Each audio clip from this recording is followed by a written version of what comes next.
Assalamualaikum warahmatullahi wabarakatuh. Waalaikumsalam warahmatullahi wabarakatuh. Bagaimana kabar kalian anak-anak? Baik, Pak. Syukur alhamdulillah.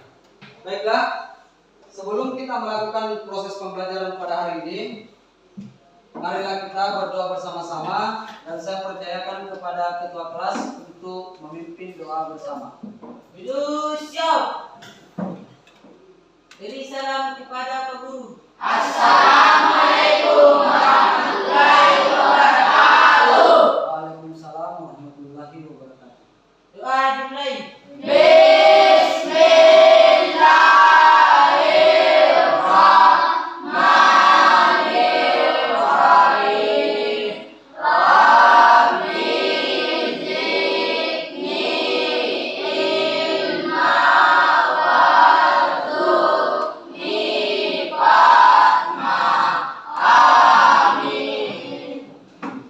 Baiklah, saya minta perhatiannya. Kita akan melakukan absensi. Siapa yang tidak hadir pada hari ini? Santri dengan Rahman. Kenapa dia tidak hadir? Sakit.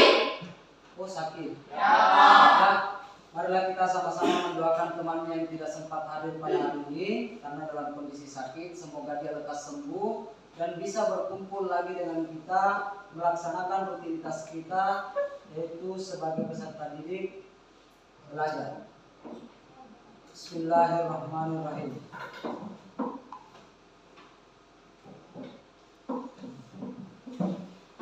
Baiklah, sebelum kita masuk dalam materi,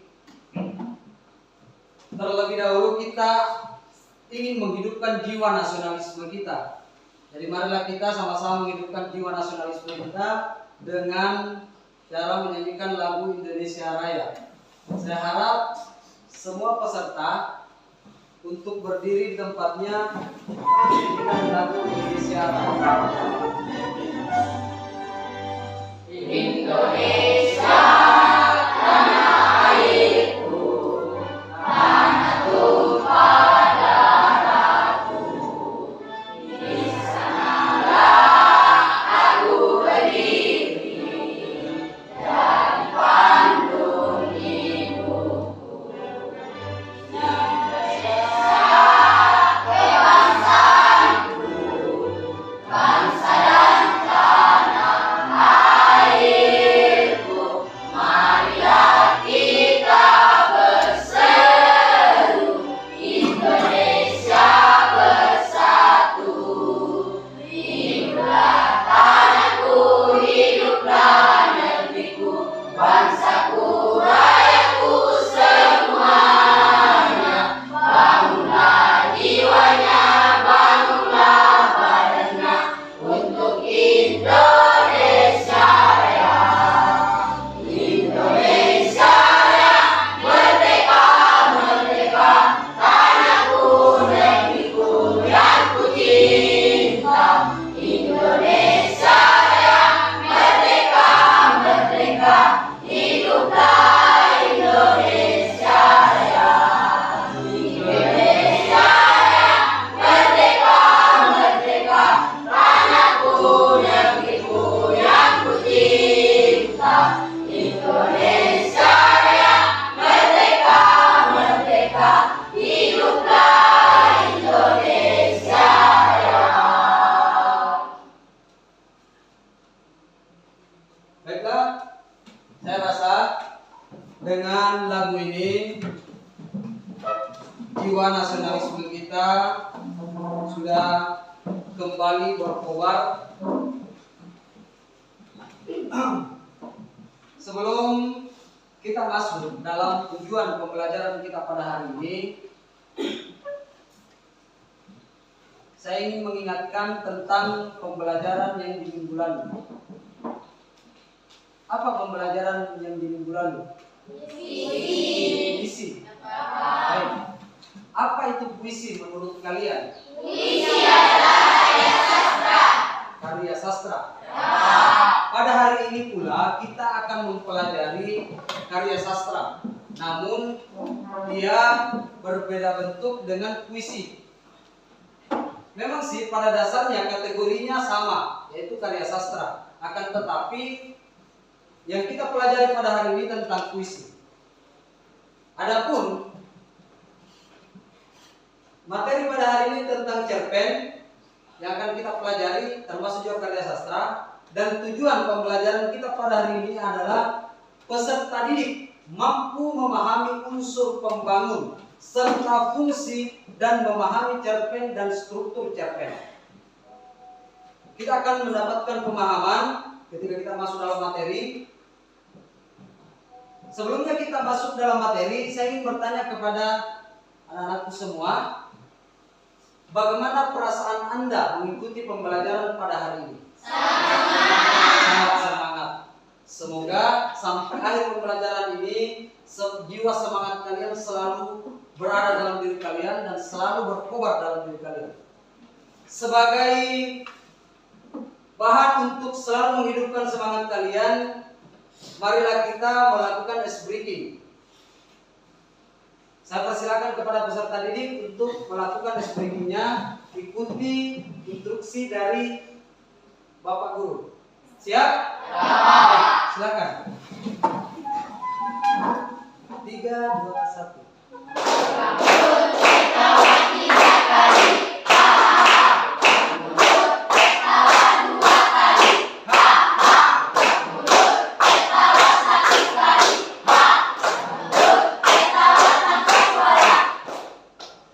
Baik, silakan dulu.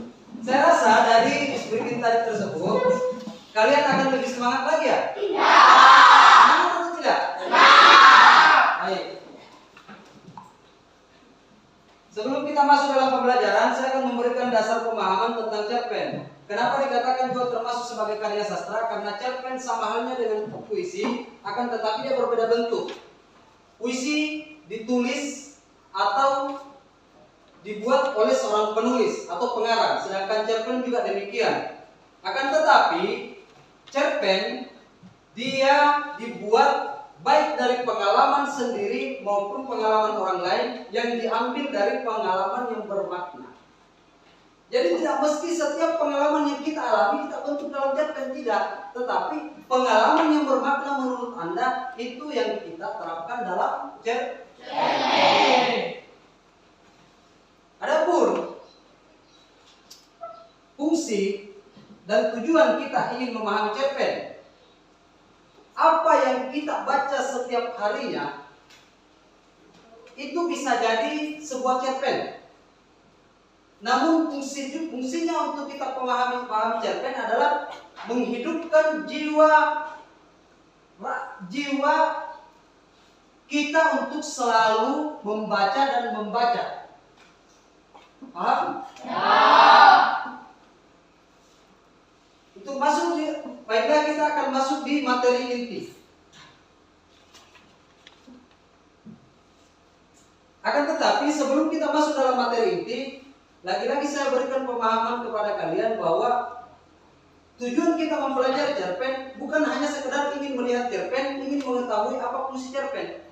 Akan tetapi kita punya planning, kita punya pemikiran bahwa saya ingin menjadi penulis cerpen. Paham? Ya. Jadi kita harus punya dasar dulu. Ibarat rumah tanpa fondasi dia tidak akan bisa terbangun. Jadi kita harus punya fondasi. Fondasinya kita harus memahami unsur pembangun, fungsinya, strukturnya. Nah, jadi pembelajaran pada hari ini kita akan mempelajari tentang fungsi, unsur dengan pembangunnya. Baiklah, kita masuk di materi pada hari ini, yaitu fungsi cerpen. Di sini ada 5 fungsi. Yang pertama fungsi relatif. Fungsi relatif yaitu sebagai saran penghibur bagi para pembaca. Maksudnya saran penghibur bagi pembaca. Apa yang kita baca itu merasa kita ditarik, menarik kita untuk kita selalu baca. Biasa baca cerpen atau biasa baca buku. Kita bisa analogikan seperti film yang berepisode.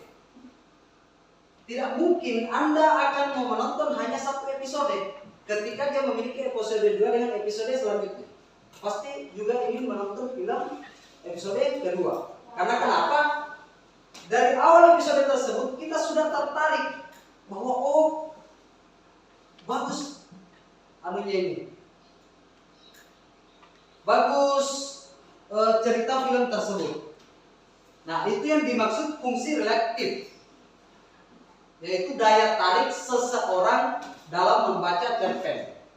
Jadi seorang penulis harus mendesain sedemikian rupa dalam tulisannya agar menarik pembaca.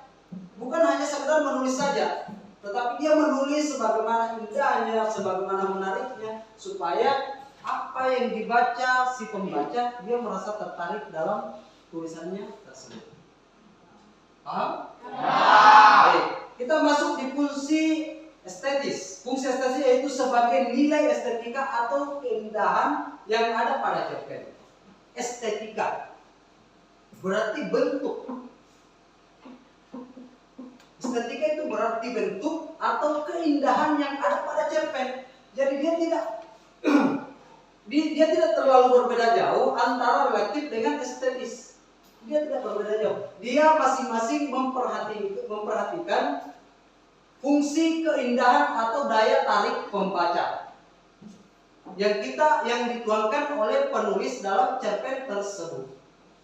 Paham? Masuk di fungsi ketiga, yaitu detektif.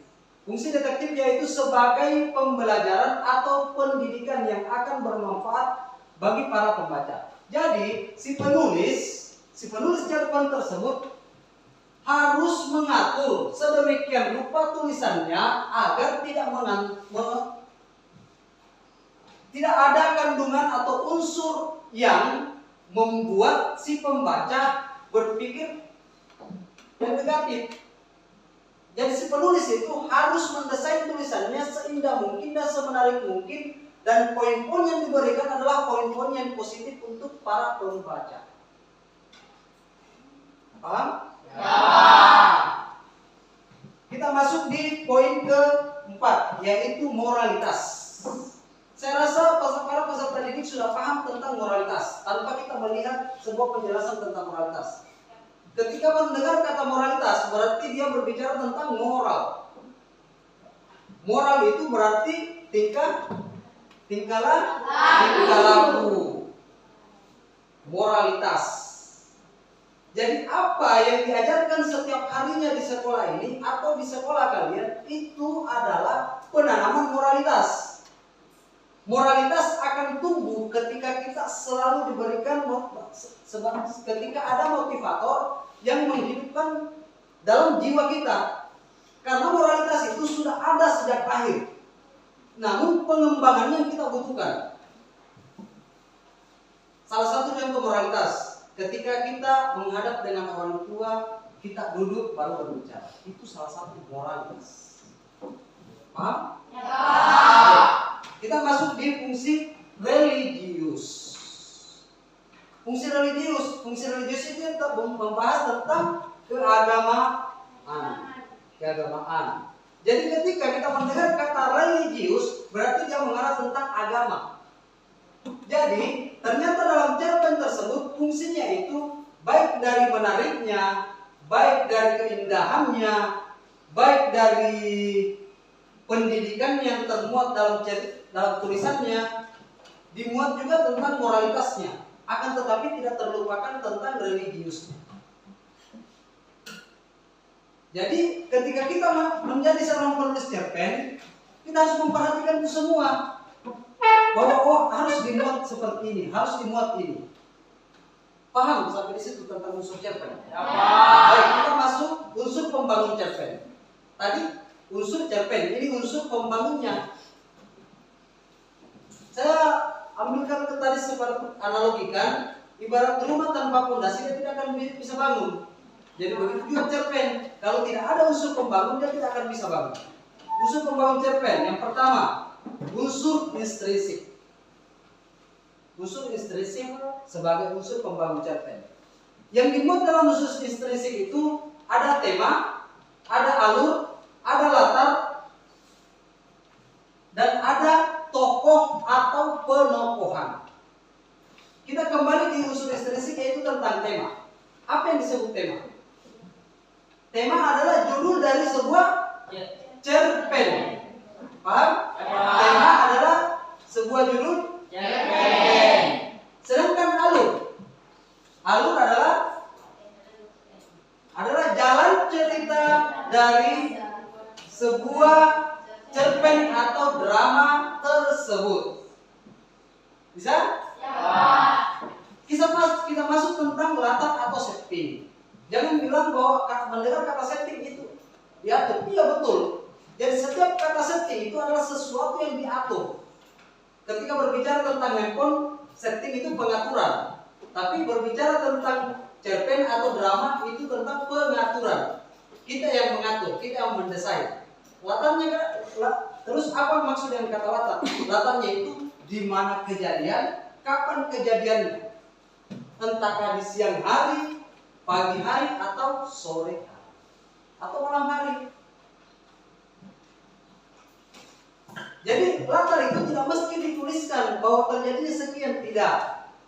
Cukup diberikan bayangan bahwa kejadian cerita tersebut terjadi pada hari ini, atau terjadi pada jam ini. Paham? Sedangkan setting, saya rasa kalian tidak asing menurut bagi kalian tentang kata setting, karena mungkin setiap harinya kalian akan melihat atau membaca tentang kata setting di handphone Anda. Fungsinya kata setting di handphone Anda apa? Pengaturan. Iya. Pengaturan atau apa? Pengaturan kan? Terus dia mengatakan ada lagi di sini latar atau lokasi atau tempat. Jadi dia akan menceritakan di mana kejadiannya, di mana tempatnya. Lokasi dengan tempat itu sama, kita kategorikan dalam sebuah cerpen. Latar suasana, apakah suasana dalam cerpen itu ramai atau suasana dalam cerpen itu tentram? Itu akan termuat semua dalam ceritanya. Jadi tidak mesti dituliskan latar begini, tidak, tapi latar akan disebutkan dalam tulisan. Paham? Masuk tentang tokoh atau penokohan.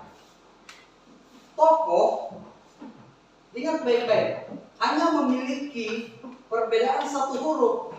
Jadi kita harus hati-hati menggunakan kata ini. Jangan sampai kita ingin pergi belanja, kita mengatakan saya mau membeli toko, saya mau pergi ke toko. Jangan. Karena tokoh itu adalah sebutan para pemeran atau para pejuang. Itu kata tokoh. Terus apa maksud dari kata penokohan? Disebut kata penokohan sebagai pemeran dalam sebuah cerpen tersebut ataupun sebuah dalam drama. Jadi apapun pementasan yang dikemas dalam karya sastra itu disebut penokohan sebagai pemerannya. Paham? Ya. Oke, kita lanjut.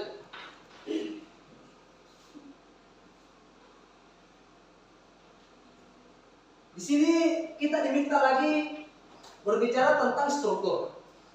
Jadi tadi ada unsur pembangunnya, ada strukturnya. Jadi kita harus bentuk. Oh, bentuknya dia seperti ini. Desainnya seperti ini. Nah, itulah yang disebut dengan struktur. Di struktur ini ada 6 poin. Yang pertama, abstrak. Abstrak merupakan pemaparan gambaran awal dari cerita yang dikisahkan. Misalkan, saya berikan contoh tentang abstrak ini. Anda ingin menulis cerpen tentang perjalanan Anda ke Makassar, atau perjalanan Anda ke Lombok, atau perjalanan Anda ke Sumbawa. Ada hal yang menarik yang Anda ceritakan dalam cerpen. Anda membuat cerpen dengan tema jalan-jalan atau perjalanan ke tempat yang khusus, misalkan Sumbawa atau Makassar. Jadi yang dimaksud abstrak, kita menceritakan dari awal dulu bahwa kejadiannya seperti ini, baru masuk dalam cerita inti. Nah, itu abstrak. Abstrak ini tidak semestinya selalu ada dalam cerpen, tidak. Abstrak ini bisa ada dalam cerpen, bisa kita juga tidak adakan. Bisa kita tuliskan ataupun bisa kita tuliskan, itu abstrak. Paham? Jadi maksudnya abstrak ini dia dua. Dia bisa dituliskan, bisa pula tidak dituliskan. Kedua, orientasi. Pada orientasi cerpen biasanya menjelaskan tentang latar cerita seperti waktu. Orientasi. Dia berbicara tentang waktu. Jadi yang mengatur tentang waktu, yang mengarah tentang cerita dalam waktu sebuah cerpen itu diatur oleh orientasi. Jadi masing-masing sudah ada poinnya, ada masing-masing yang mengaturnya. Kita masuk di komplikasi. Komplikasi menjelaskan tentang struktur yang berkaitan dengan pemaparan awal atau masalah yang dihadapi oleh tokoh. Nah, jangan sampai kita berpikir bahwa komplikasi itu penyakit yang sudah banyak rupanya, banyak jenis-jenisnya. Tidak. Berbeda dengan tentang cerpen. Komplikasi itu atau konflik. Nah, masalah yang dihadapi oleh pemeran dalam sebuah cerita. Misalkan dia ingin pergi memanjat pohon pisang atau memanjat pohon kelapa. Namun di tengah perjalanan dia mengalami masalah entah lututnya atau pahanya ataupun lengannya yang merasakan. Itu masalah pada dirinya. Yaitu yang disebut dengan konflik. Masuk di evaluasi. Evaluasi itu adalah pengulangan atau penilaian yang dilakukan secara kembali atau secara berulang. Itu evaluasi. Misalnya, Amri saya ajari memanjat pohon kelapa. Hari ini dia sudah bisa. Besok saya lakukan lagi, dia masih tetap bisa. Berarti itu dilakukan ceritanya tentang evaluasi. Terus masuk di resolusi. Resolusi merupakan bagian akhir permasalahan yang terjadi pada cerpen. Resolusi itu yang diaturnya adalah masalah yang terjadi dalam pembahasan atau dalam tulisan cerpen tersebut. Jadi apapun masalah yang diatur di akhir cerita tersebut itu yang dimaksud dengan resolusi. Paham? Ya, Pak. Terus kita masuk di tentang koda. Sorry.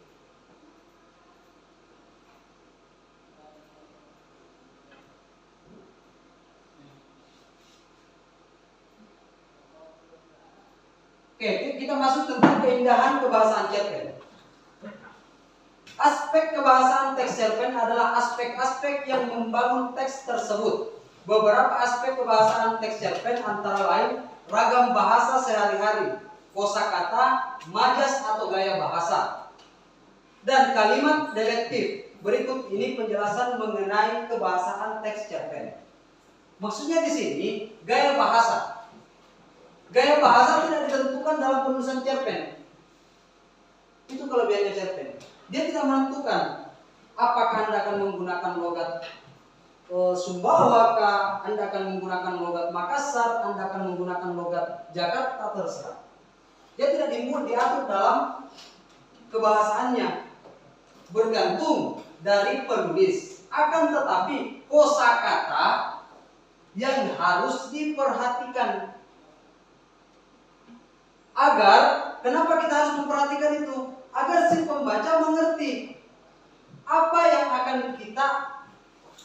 apa yang kita tuliskan dalam cerpen tersebut, supaya mereka mengerti. Karena ketika tidak jelas atau kosakatanya kurang dipahami, maka mereka akan sulit untuk mengerti. Kita lanjut.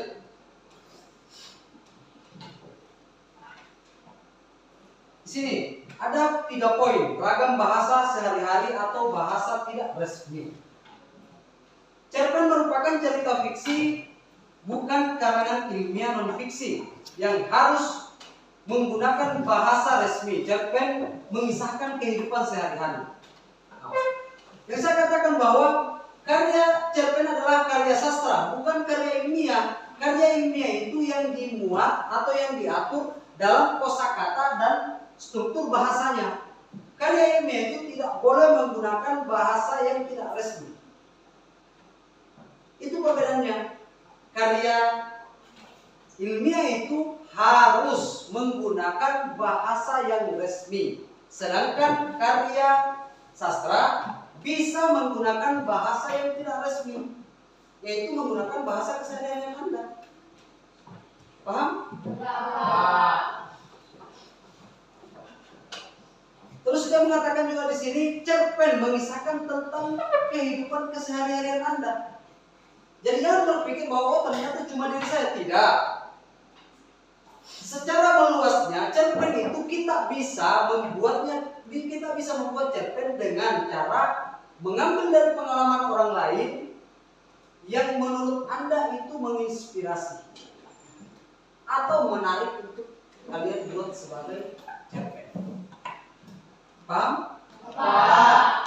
Masuk di poin kedua, yaitu kosakata. Seorang penulis cerpen harus mempunyai banyak perbedaan kata, pilihan kata atau diksi. Sangatlah penting karena menjadi tolak ukur kualitas cerpen yang dihasilkan. Nah, maksudnya di sini seorang penulis harus mampu menggunakan kosakata yang banyak orang memahami, mampu pula menggunakan kosakata yang hanya sebagian orang memahami. Jadi bergantung si penulis, cerpennya akan mengarah kepada orang banyak, kepada pembaca yang banyak, atau hanya dalam lingkup tertentu saja. Ketika cerpennya hanya berada dalam lingkup saja, berarti dia bisa menggunakan kosakata yang sehari-hari. Sedangkan ketika dia berpikir bahwa cerpennya ingin dibaca oleh banyak orang, dia harus menggunakan kosakata yang resmi atau mudah dipahami.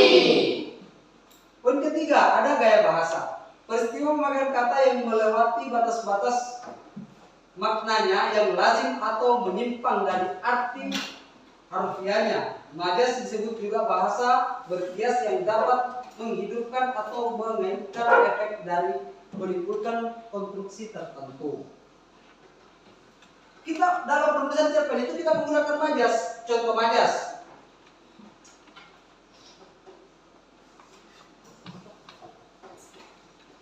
Kecantikanmu membuat bidadari cemburu kepadamu. Nah, itu majas. Secara tidak langsung kita memberikan, kita menyanjung dia, tetapi dia tidak secara langsung, dia tidak langsung mengatakan Anda cantik. Karena cuma kita berpikir, adakah manusia yang mampu mengalahkan cantiknya bidadari? Siapa yang pernah lihat bidadari? Tidak ada. Ya kan? Tapi cerita yang kita dengar bahwa bidadari itu adalah makhluk yang cantik. Nah, jadi saya ingin menghibur, saya ingin menyanjung Anda. Kecantikanmu melebihi membuat bidadari cemburu kepadamu.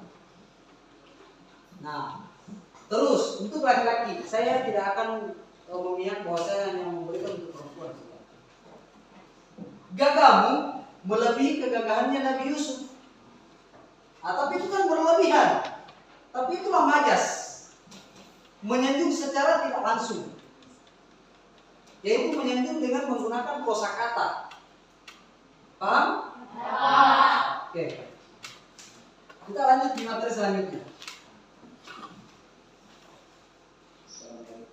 Baiklah, itulah pemaparan materi pada hari ini. Untuk materi selanjutnya, sebelum kita menonton video pembelajaran pada hari ini, saya mengharapkan kepada peserta didik untuk membagi kelompok menjadi 4. Ya, saya silakan duduk dalam pembagian kelompoknya masing-masing.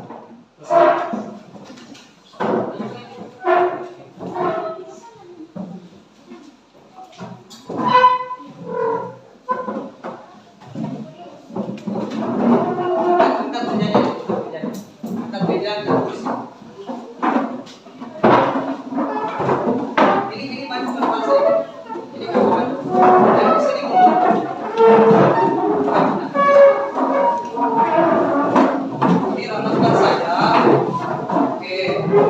Oke, selamat kasih.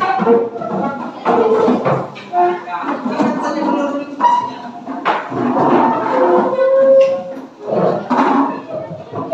Jangan ada yang menggerakkan posisi di sini. Ah, di situ satu. Ya, posisi di sini. Nah, kan menggerakkan ya. Ini jangan menggerakkan ini. Nah, satu kol.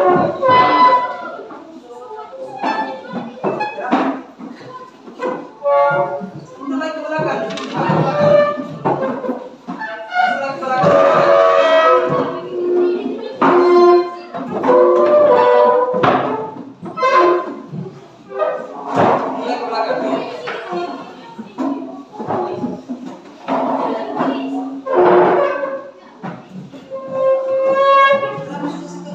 Mulai ke belakang.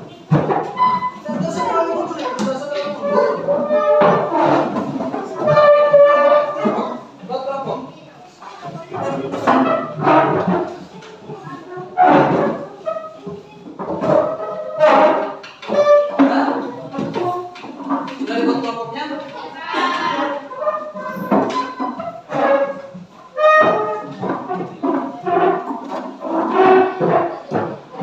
Oke, baiklah. Sebelum kita menonton video ini, kalian harus perhatikan apa yang dibahas dalam video tersebut, dan akan ada pertanyaan dari saya tentang video tersebut.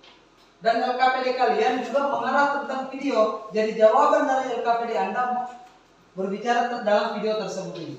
Paham? Jadi saya meminta perhatiannya.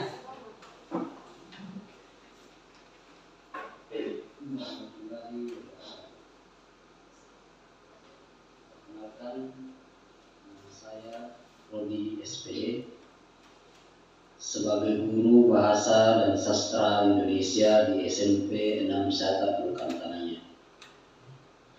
Pada kesempatan ini, saya akan membacakan teks cerpen yang bertema Terbeda Kasta dengan penulis Bapak Rodi SPD. Bismillahirrahmanirrahim.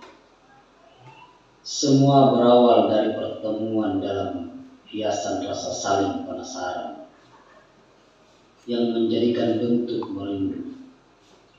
Sebuah skenario hidup dalam pertemuan dua insan yang berbeda dalam genre, tersusun begitu sangat rapi, membuat perlahan pembaca tersenyum dan tertawa dalam akhir sebuah tangis. Menyelam dalam tahun silam, pagi yang begitu indah terhias dalam warna merah fajar yang membuat ingatan terkurung dalam sangkar keindahan yang tersuguhkan keelokan dan senyum manja yang terlukis di bibir, menjadikan perwujudan dalam keindahan ciptaannya. Sosok insan yang membuat aku bertanya-tanya, siapakah dia? Yang memiliki paras begitu membuat aku seketika tak dapat berkata-kata lain selain menyanjungnya, serta merenggut pikiranku untuk berpikir yang lain. Saat itu aku mulai mencoba untuk mengenalnya, agar aku tak terhantui oleh rasa penasaran ini. Beranikan diri menggoreskan pena di atas kertas yang terhias dalam warna-warni garis. Dalam kata pembuka, Assalamualaikum warahmatullahi wabarakatuh. Wahai insan yang teramat beruntung mendapatkan rupa yang begitu memikat hati ini, izinkanlah kiranya diriku mengenalmu, walau lewat surat ini, meski tak harus bersalaman. Sebab aku sadar, mungkin tak selayaknya tangan si pendosa ini menyentuh tanganmu yang suci dalam Islam. Sebab kita dibatasi oleh agama dan adat. Dalam maksud hati mengirimkan surat ini, kiranya adik berkenan berkenalan dan bertukar kata denganku. meski hanya lewat surat ini. Waktu selalu berjalan dalam normalnya, namun entah mengapa sejak kukirim surat itu, seakan waktu teramat lambat aku rasa. Namun keyakinan dalam hati membuat aku tak menyerah untuk sabar menunggu. Siang hari dalam sengatan raja siang yang begitu dahsyat, terlihat anak berlari-lari kecil karena takut dengan sengatan yang akan membuat kulit mudanya gosong oleh sang raja siang. Perlahan aku mencuri pandangan ke arah anak kecil itu yang mengarah kepadaku. Dalam hati terbisik, inikah yang akan membawa balasan suratku dan aku kirim. Seketika anak tersebut mulai meraba saku baju kecilnya yang mungil dan nafas yang sesekali menarik nafas panjang. Dan cucuran keringat di dahinya menjadikan perwakilan rasa panas dan capek, meski dia tak harus mengungkapkan dengan kata. Dalam hatiku berbisik, akankah harapan itu akan berpihak kepadaku dalam balasan surat tersebut? Anak itu mulai pergi meninggalkanku, perlahan hilang dari pandangan. Namun hati dan tangan mulai tak tahan, ingin sekali membuka surat tersebut. Perlahan aku membuka surat itu dengan tangan yang gemetar dan hati yang bergejolak dalam pandangan berfokus ke isi surat tersebut. Kata demi kata aku mulai membaca isi surat itu yang perlahan membuat hati ini tak karuan. Sebab apa yang kuharapkan teramat sama dengan apa yang dia harapkan. Di saat itu aku sudah tahu siapa nama wanita. Cynthia namanya. Waktu semakin berlalu, perlahan kami juga mulai semakin akrab. Namun saya belum menyebut namaku siapa. Adit. Adit masih sangat malu untuk mengungkapkan perasaannya kepada Cynthia, sebab takut jika dia ditolak. Adit dan Cynthia menghabiskan waktu berdua setiap hari meski dalam ikatan pertemanan. Perasaan Adit semakin hari semakin besar karena keakraban mereka. Cynthia pun demikian, merasakan hal yang sama. Namun tak elok kiranya jika Cynthia yang harus mengungkapkan, sebab haknya Cynthia hanya memberi jawaban dari ungkapan si Adit. Tak terasa mereka sudah selesai di bangku SMA sebagai awal perpisahan mereka karena tujuan untuk masa depan, yang mana Cynthia harus berangkat ke Mataram untuk melanjutkan pendidikan dan mewujudkan cita-cita ayahnya, cita-cita orang tuanya untuk menjadi seorang dokter. Namun sebaliknya Adit yang hanya bisa melanjutkan pekerjaan ayahnya yang sudah mulai sakit karena usia. Di waktu yang sama di mana awal pertemuan mereka menjadi awal perpisahan, karena pagi itu Cynthia sudah harus berangkat, namun hati yang sangat sakit sebab belum sempat berpamitan kepada Adit. Tapi apalah daya, sebab orang tuanya menyuruh untuk berangkat sekarang. Sedangkan Adit yang sedang sibuk dengan pekerjaannya lupa akan waktu keberangkatan Cynthia ke Mataram untuk kuliah. Jarum jam berada tepat 10.30. Saatnya Cynthia akan berangkat dan turun ke kapal. Namun Adit yang sementara sangat super sibuk dengan kerjaannya perlahan mulai ingat jam keberangkatan Cynthia. Tiba-tiba dia melihat kapal yang berjalan pelan-pelan melewatinya. Tak sengaja Adit melihat sosok yang tak asing di pandangannya. Namun karena jaring belum selesai ditarik ke atas sampan, harus rela bersabar dalam selimut kepenasaran. Kapal itu mulai hilang dari pandangan dan jaring pun sudah di atas sampan semua dengan hati yang lega atas selesainya pekerjaannya.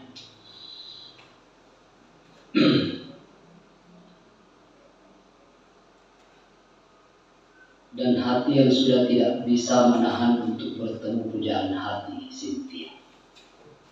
Dengan tergesa-gesa Adit mendayung sampan. Tak berselang lama dia pun sampai di belakang rumahnya dan berlari meninggalkan sampannya untuk niat bertemu Cynthia. Namun apa gerangan, Adit ditahan oleh suara yang sangat lesu, tak lain ayah Adit, dan berkata, "Nah, berhentilah bermimpi untuk mencintai Cynthia, sebab kita orang miskin,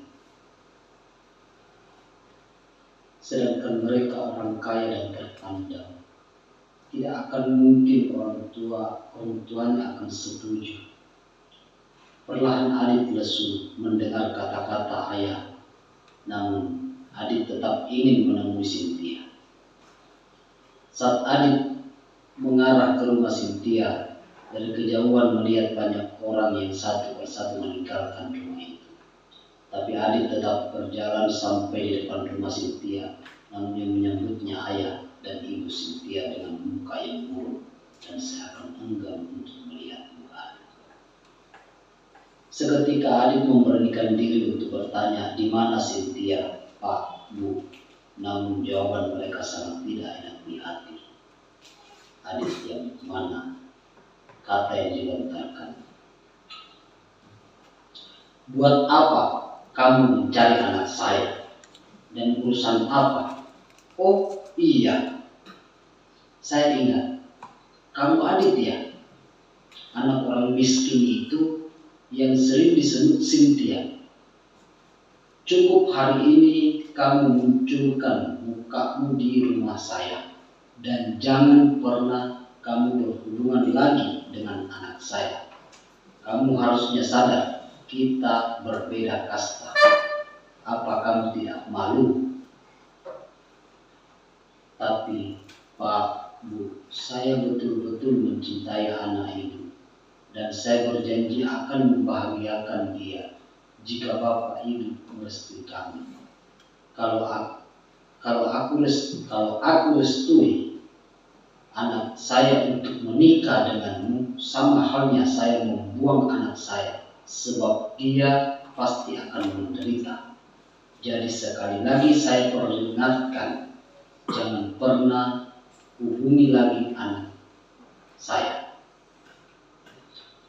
Adit mulai meninggalkan rumah Cynthia dengan hati yang sangat sakit karena hinaan dari orang tua Cynthia.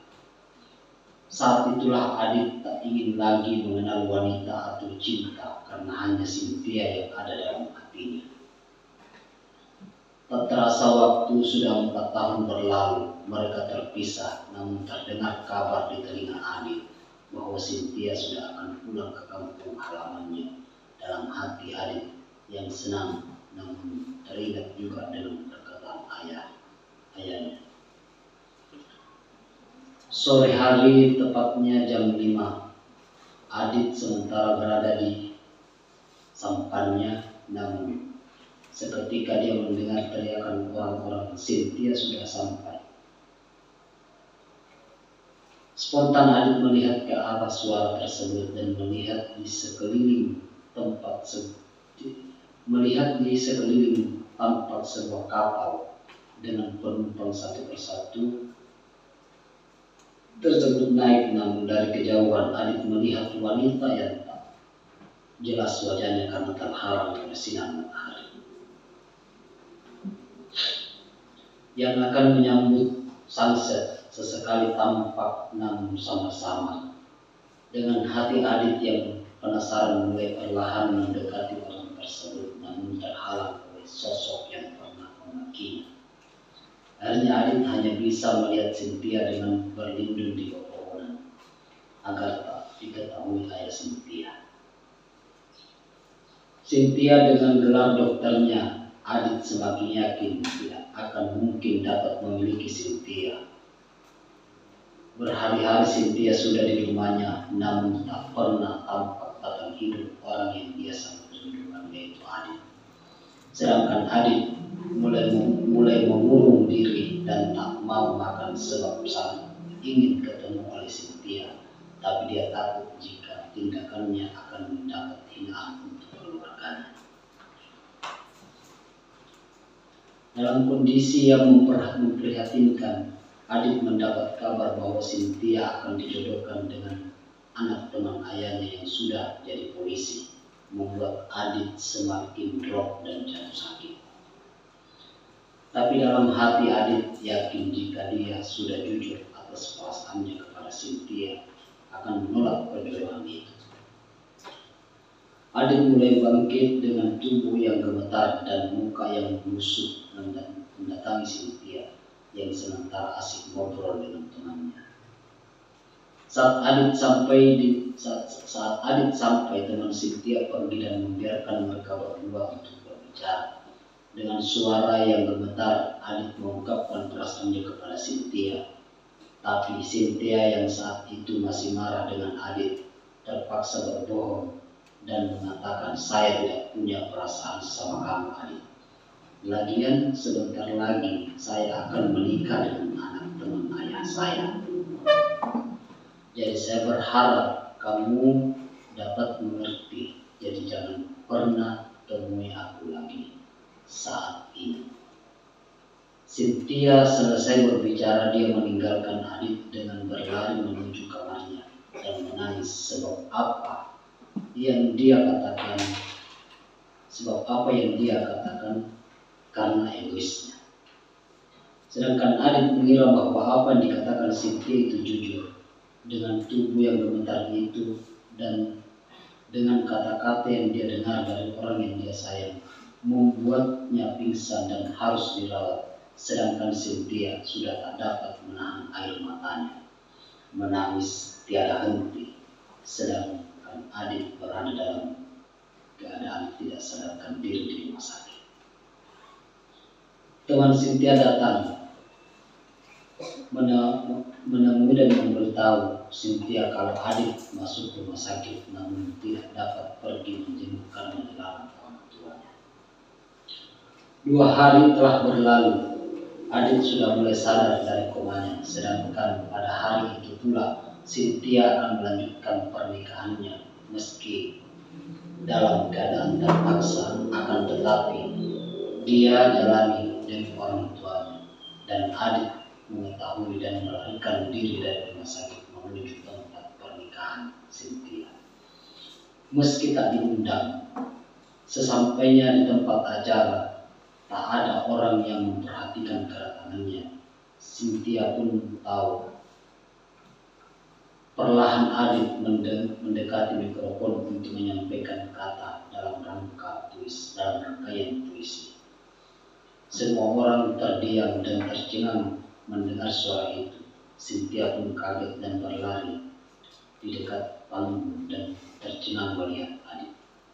"Cinta harus dimiliki." Itu judul puisinya.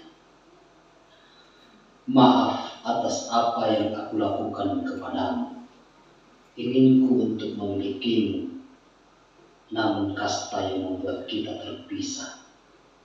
Kuharap engkau ikhlas dengan pilihan orang tuamu, sebab tak ada orang tua yang ingin melihat anaknya menderita. Hanya ada satu kata yang kuminta darimu. Izinkan diriku menyebut namamu dalam sujudku untuk kebahagiaanmu, dan kumohon kepadamu, sebutlah namaku dalam sujudmu, memohon kepada Sang Yang Maha Kuasa, limpahkanlah kesedihanmu kepadaku, agar aku bisa tenang meski tak dapat memilikimu. Sebab kebahagiaan adalah harapanku, sebab kebahagiaanmu adalah harapanku. Cukup akulah yang sakit, jangan dirimu." Adit meninggalkan panggung dan bergegas pulang. Namun kepulangan Adit disaksikan oleh Cynthia dan terjatuh pingsan. Namun Adit tetap bergegas pulang untuk kembali ke rumah sakit karena akan menjalani operasi. Namun dalam operasi tersebut merenggut nyawanya. Itulah isi atau teks cerpen yang bertema Terbeda Kasta.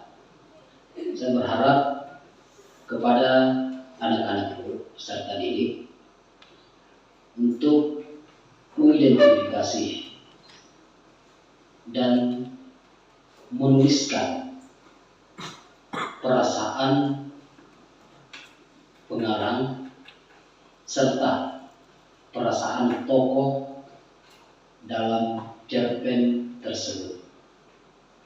Akhir kata dari saya, Assalamualaikum warahmatullahi wabarakatuh. Baiklah, kalian sudah menyaksikan video pembacaan cerpen tersebut. Namun dalam akhir video itu ada ucapan, bagaimana sih perasaan si Adit dalam cerpen tersebut? Menurut kalian bagaimana perasaan si Adit ini? Sedih atau senang? Sedih. Sedih karena tidak direstui. Ya. Baiklah.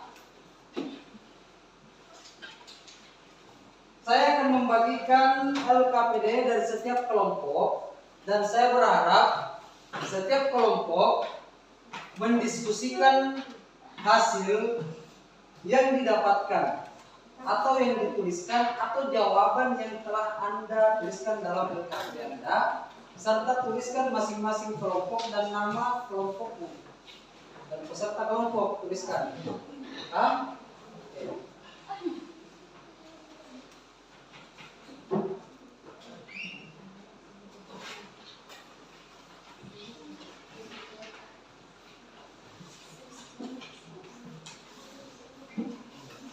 Setiap kelompok yang telah menyelesaikan LKPD-nya, saya meminta untuk ada perwakilan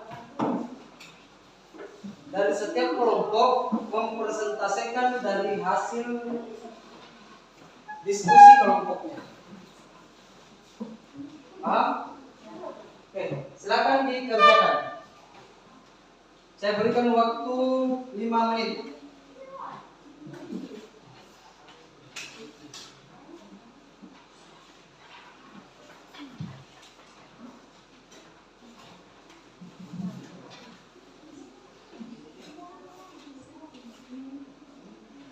Ya, berdiskusi dengan teman kelompoknya dan jawaban yang kalian dapatkan.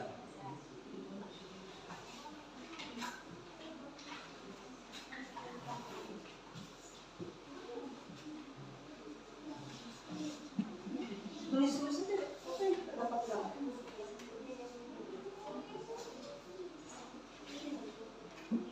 Tulis. Ya, tulis kelompoknya. Terus tulis seluruh anggota kelompok. Misalnya ada kelompok 4. Terus anggota ini Adil, Sapriani, Reski. Ini kelompok berapa? Kelompok 2. Sana kelompok 3. Kelompok 3. Sini kelompok 1. Kelompok 3, tuliskan nama kelompoknya dan tuliskan nama anggota kelompok.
Oke.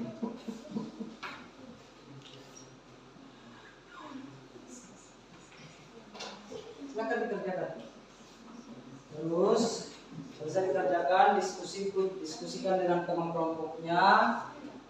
Kalau kalian sudah menyepakati jawaban yang kalian tuangkan dalam LKPD, maka saya persilakan untuk perwakilan setiap kelompok mempresentasikan dari hasil kerja kelompoknya.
Baiklah. Sudah selesai atau belum? Belum. Oke. Silakan dituliskan. Silakan dikerjakan.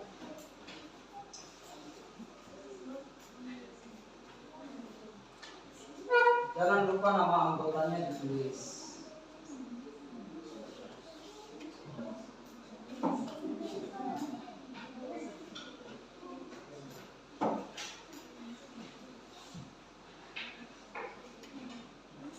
Sampaikan sama temanmu.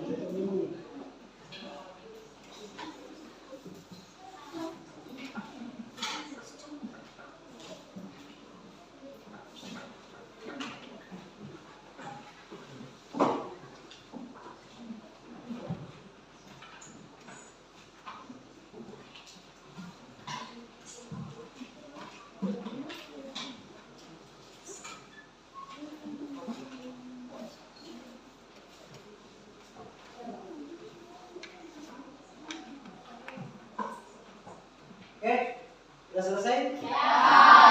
Baik, saya persilakan kepada setiap kelompok, perwakilan kelompok untuk mempresentasikan dari hasil kerja kelompoknya. Kelompok apa yang ingin pertama kali tampil? Kelompok, saya percayakan kepada kelompok 1. Persilakan.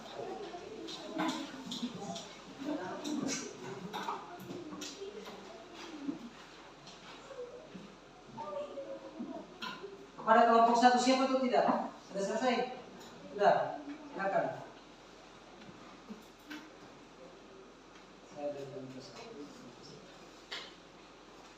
Saya dari kelompok 1 ingin mempresentasikan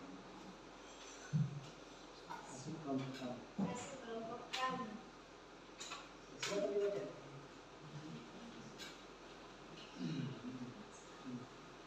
yang termasuk dalam tema alur atau plot.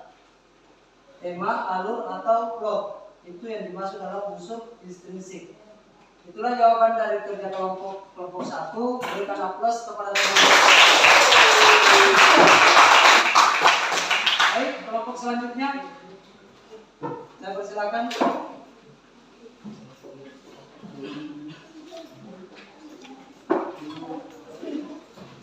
Kelompok selanjutnya silakan. Suaranya ada.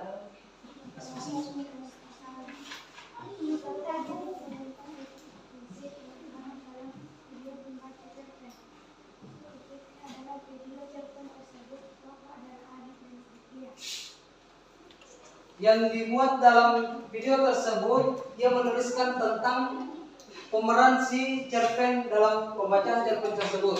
Yang dia sebutkan adalah Adit dengan Setia. Betul? Betul. Oke, kelompok 3. Kelompok 3 ya? Silakan.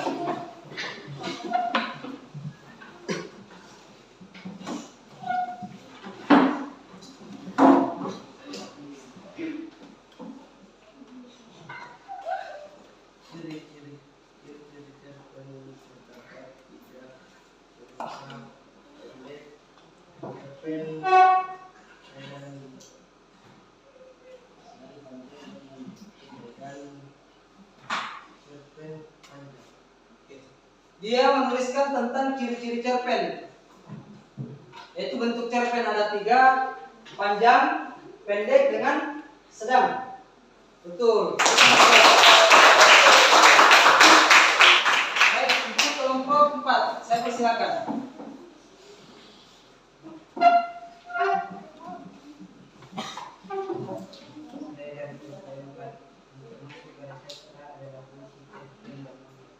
Dia menuliskan tentang karya sastra. Yang mana dimaksud dengan karya sastra? Dia menyebutkan cerpen, puisi dengan novel. Ya, betul. Baiklah, dari hasil kerja kelompok kalian sudah memberikan perwakilan bahwa apa yang menjadi tujuan pembelajaran kita pada hari ini telah kita capai.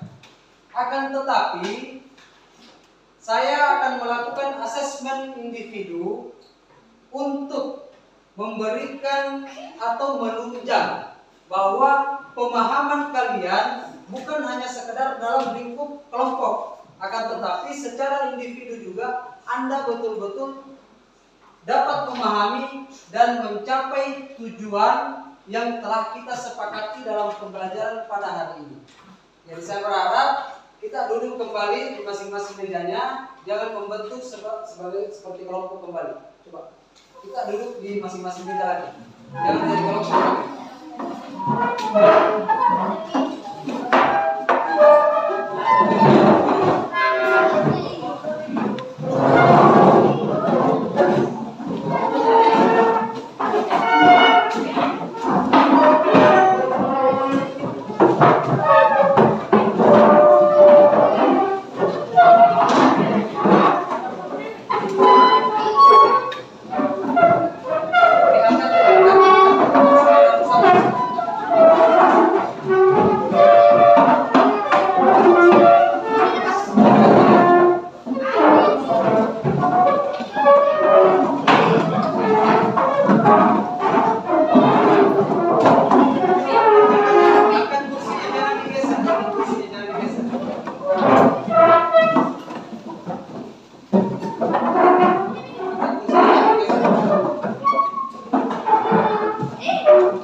Oke, waktu pengerjaan kalian yaitu 2 menit. Waktu pengerjaannya.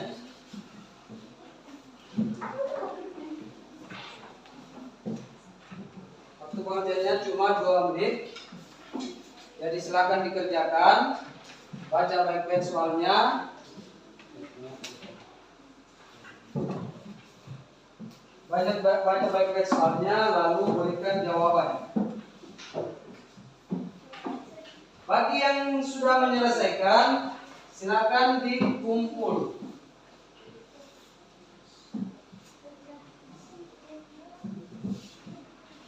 Sudah menyelesaikan, silakan dikumpul.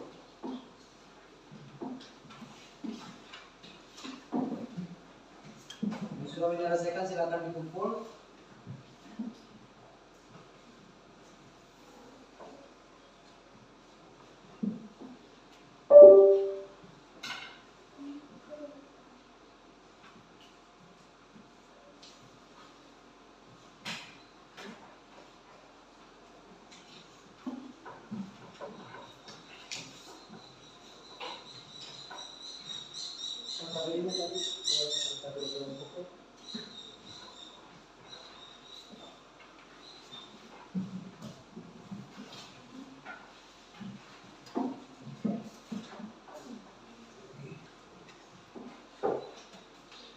Yang sudah selesai silakan dikumpul.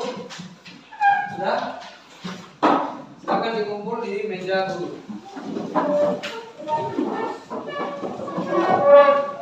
Secara teratur, jangan berdasar-desaran.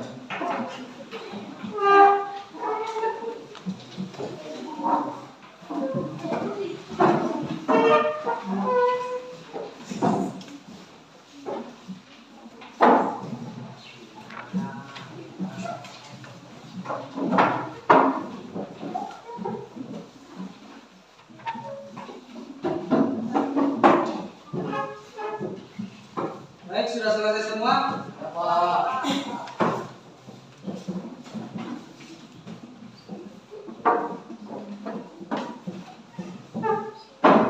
Dari hasil pengertian individu atau asesmen individu kalian, ternyata apa yang menjadi capaian kita betul-betul sudah Anda pahami. Untuk materi hari ini kita sudah memahami tujuannya, berarti dasar kita dalam pembelajaran pada hari ini kita sudah capai. Untuk pembelajaran selanjutnya kita akan tetap mempelajari cerpen, akan tetapi pembelajaran cerpen selanjutnya kita akan berupaya untuk menjadi penulis cerpen, tidak lagi menjadi pembaca cerpen. Jadi ada peningkatan, ada kesenjangan.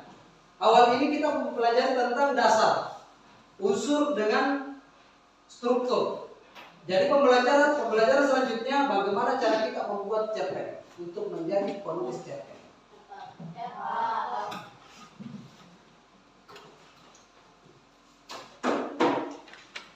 Sebelum kita akhiri pembelajaran pada hari ini,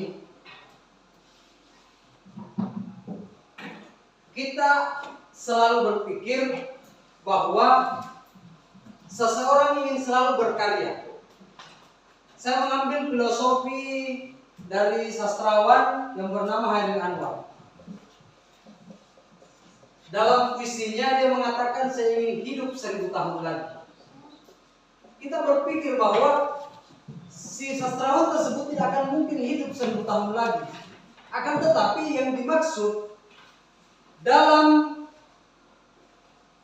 puisi tersebut adalah karyanya yang ingin hidup 1000 tahun lagi.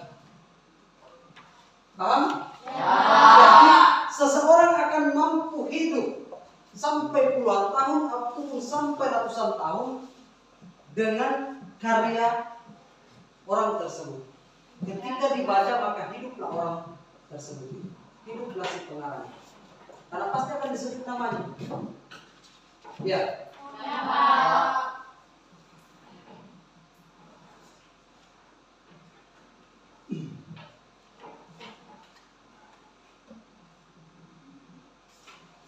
Jadi harus kita pahami bahwa apa yang kita pelajari pada hari ini, adalah sesuatu yang bernilai atau yang akan kita butuhkan nanti. Itu yang kita pelajari pada hari ini. Kita mempelajari tentang struktur cerpen. Kita mempelajari tentang unsur cerpen. Sebagai dasar untuk kita menjadi seorang penulis cerpen. Jadi mulai dari pembelajaran ini dan pembelajaran selanjutnya kita akan mendapatkan tugas mencari kisah dan cerita yang menginspirasi Anda dan buatlah menjadi sebuah cerpen.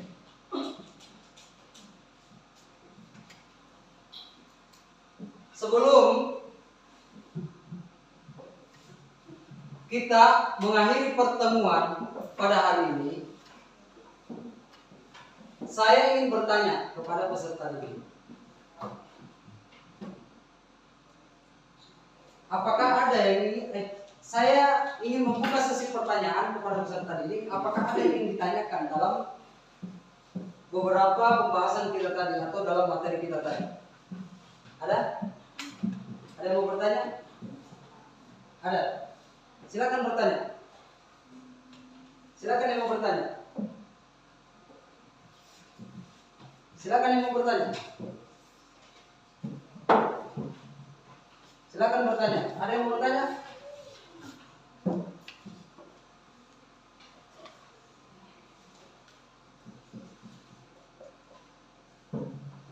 Ada yang mau bertanya? Dari teman-teman yang lain ada? Silakan angkat tangan. Ya, silakan. Apa itu toko? Apa itu toko? Ada teman-teman yang bisa menjawab? Silakan. Toko adalah gambaran yang diceritakan dalam sebuah drama atau sebagai sinetron. Oke, tokoh adalah sebuah pemeran atau seseorang yang memerankan, baik itu drama ataupun cerpen ataupun karya-karya lainnya yang berperan dalam cerita tersebut. Itu adalah tokoh. Masih ada? Mau bertanya? Silakan. Apa itu alur? Alur. Pertanyaan temanmu, ada yang bertanya tentang alur. Ada yang bisa menjawab? Silakan. Alur adalah jalan cerita dari sebuah cerpen atau drama. Oke, alur. Dan jawaban temanmu mengatakan bahwa alur itu tentang jalan cerita. Jadi dari setiap cerita itu atau dari setiap karangan ilmiah itu, karya ilmiah itu, karya sastra, ada alurnya. Ada yang menggunakan alur maju, ada yang menggunakan alur mundur, ada juga yang menggunakan alur maju mundur. Paham? Masih ada pertanyaan? Masih ada? Masih ada yang bertanya? Tidak ada? Ya, Oke. Jadi yang kalian tanyakan itu adalah poin-poin dari pembuatan cerpen, masuk juga dari unsur pembangun, struktur. Nah, jadi lagi-lagi saya tekankan jangan pernah biasakan menggunakan kata tokoh ketika kita berbicara tentang tokoh. Jangan berbicara mengatakan tokoh, jangan. Tapi gunakanlah kata tokoh. Tokoh pahlawan, tokoh nasionalisme, tokoh nasional. Itulah para pahlawan nasional, tokoh nasional. Jangan sampai Anda mengatakan tokoh nasional, jangan. Tapi tokoh nasional. Paham? Ya. Lalu saya berikan juga contoh yang sangat signifikan tentang alur. Yang dimaksud dengan alur maju dengan alur mundur, serta ada juga disebut alur maju mundur. Biasa kita nonton film, ada film yang terkadang akhirnya yang dia putar dari awal, baru jalan cerita dari film tersebut. Ada, itu film yang menggunakan alur mundur. Ketika ada film yang menceritakan dari awal persoalan sampai akhir dari cerita film tersebut, itu yang disebut alur maju. dalam film tersebut terkadang di tengah cerita film terjadi ada sistem membayangkan. Itu disebut alur. Jadi kita harus kenali deh. Karena terkadang kita nonton itu sementara serius, kenapa mesti dibayangkan lagi? Lanjut saja. Kita harus paham supaya kita tidak terhipnotis pada saat nonton film. Paham? Ya. Nah, jangan jadikan dirimu sebagai korban dalam film, tapi berpikirlah untuk bagaimana menjadi pemeran dalam film tersebut. Jangan sampai Anda berpikir, tidak mungkin, kami ini orang pulau, mereka orang daratan atau orang perkotaan. Jangan berpikir seperti itu. Mereka adalah manusia. Tapi mereka punya keinginan, mereka punya inisiatif untuk melangkah ke hal itu. Jadi jangan batasi dirimu karena lingkungan. Jangan. Tapi berpikirlah selalu untuk bagaimana cara saya bisa menjadi, atau kalau memang Anda suka nonton film, bagaimana cara saya supaya menjadi pemeran dalam film tersebut. Berhentilah untuk menjadi penonton, tapi berpikirlah untuk menjadi pemeran. Sejarah tidak akan pernah terbuat tanpa manusia yang membuat. Paham? Ya. Sebagai kata inspirasi untuk saya kepada anak-anakku semua, jika dirimu tidak ingin terasingkan, maka tanamkanlah pendidikan dalam diri Anda. Jiwamu akan terasa sempit ketika tanpa dasar pendidikan. Saya analogikan seperti rumah. Rumah tanpa jendela akan terasa pengap ya? Terasa pengap kan tanpa jendela.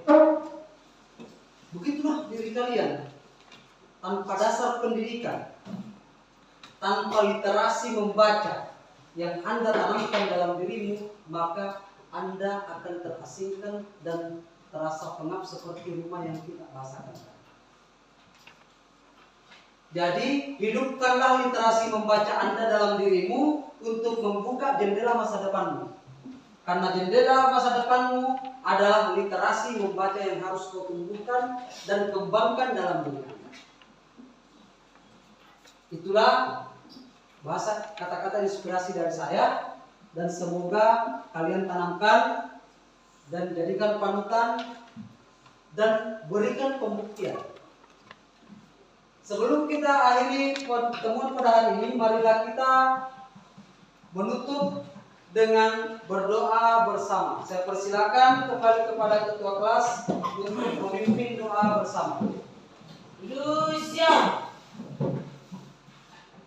Beri salam kepada guru. Asal